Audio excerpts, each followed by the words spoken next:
ऐतिहासिक केशवराव भोसले नाट्यगृहाला काल गुरुवारी रात्री अचानकपणे भीषण आग लागली।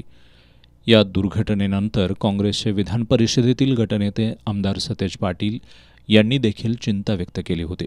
संगीत सूर्य केशवराव भोसले नाट्यगृह हे कोल्हापूर नगरीचं भूषण असून सांस्कृतिक चळवळीचं महत्त्वाचं केंद्र आहे।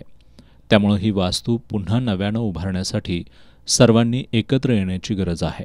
नाट्यगृहाच्या पुनर्बांधणीसाठी आमदार सतेज पाटील यांच्या निधीतून 1.5 कोटी रुपये, खासदार शाहू महाराज छत्रपती आणि आमदार जयंत आसगावकर यांच्या निधीतून प्रत्येकी 1 कोटी रुपये, आमदार ऋतुराज पाटील आणि आमदार जयश्री जाधव यांच्या निधीतून प्रत्येकी 75 लाख रुपये असा एकूण 5 कोटी रुपयांचा निधी उपलब्ध करून द्यावा असं पत्र जिल्हा नियोजन समितीला देण्यात आलंय।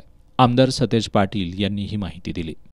कोल्हापुरातील आमचा ऐतिहासिक वारसा असलेल्या केशवराव भोसले नाट्यगृहाला काल आग लागली आणि त्यामध्ये होत्याचं नव्हतं झालं की केशवराव भोसले नाट्यगृहाला एक वेगळा इतिहास आहे। तो पुन्हा इतिहास उभा राहावा, चांगल्या पद्धतीनं नाट्यगृह पुन्हा उभा राहावा यासाठी कोल्हापूर काँग्रेसच्या वतीनं कोल्हापूर जिल्ह्याचे खासदार श्रीमंत छत्रपती शाहू महाराजजी, मी स्वतः, आमदार जयश्रीताई जाधव, आमदार ऋतुराज पाटील, आमदार जयंत आसगावकर यांच्या आमदार फंडातून, खासदार फंडातून आम्ही 5 कोटी रुपयेचा निधी त्या नव्यानं उभा होणाऱ्या किंवा नाट्यगृहातला नूतनीकरणासाठी देण्याची भूमिका घेतलेली आहे। जिल्हाधिकाऱ्यांना आजच आम्ही पत्र दिलेलं आहे। राजर्षी छत्रपती शाहू महाराजांनी उभारलेला हा ऐतिहासिक ठेवा पुन्हा दिमाखात उभा राहावा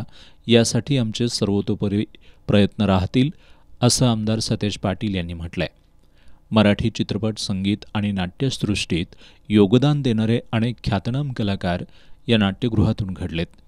कलाकारांच्या हक्काचं व्यासपीठ म्हणून केशवराव भोसले नाट्यगृह पुन्हा उभं करण्यासाठी आम्ही सर्वजण कटिबद्ध असल्याचंही आमदार सतेज पाटील यांनी सांगितलंय।